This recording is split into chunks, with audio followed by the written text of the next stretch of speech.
Tips kung paano maging matalino ang mga bata sa school. Hello everyone! It's Brenty and family again, and for today's video ay isi-share ko sa inyo ang ilang tips kung paano maging matalino ang mga bata sa school. Bilang estudyante, napaka-importante para malaman nyo what to do and what not to do when it comes to your study. Tip number 1, listen to your teacher. Kung nagdi-discuss si teacher, you need to listen very carefully. Remember, listening is a must. Hindi yung nakikinig ka nga, pero si crush ang iniisip mo.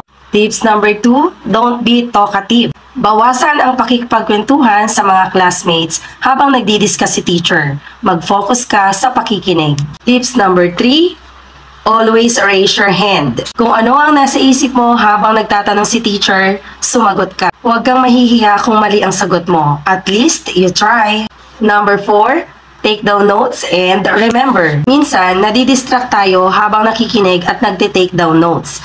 Pero habang nagno-notes, huwag niyong kakalimutang tandaan kung ano yung isinusulat mo and don't forget na basahin ito ulit. Number 5, don't sit with classmates or friends that distract you.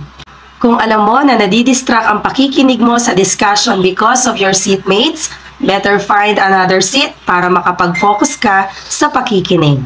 Number 6, ask questions to understand better. If may mga hindi ka naintindihan or want to understand more about sa lesson, huwag mahihiyang magtanong kay teacher. Number 7, eat healthy food or brain food. Nakakatulong sa inyo bilang estudyante ang pagkain ng mga masusustansyang pagkain, lalong-lalo na ang mga brain food, katulad ng mani, dark green leafy vegetables, avocados, tomatoes, mga matatabang isda katulad ng salmon, dark chocolate, blueberries, at marami pang iba. Research shows that this brain food ay may pinakamalaking parte para ma-maintain natin yung ating great mental health.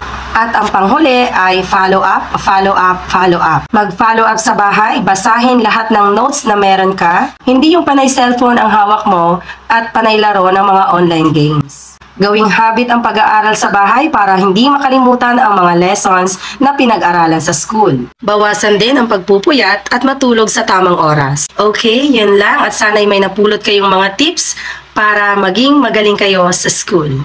Don't forget to follow and share.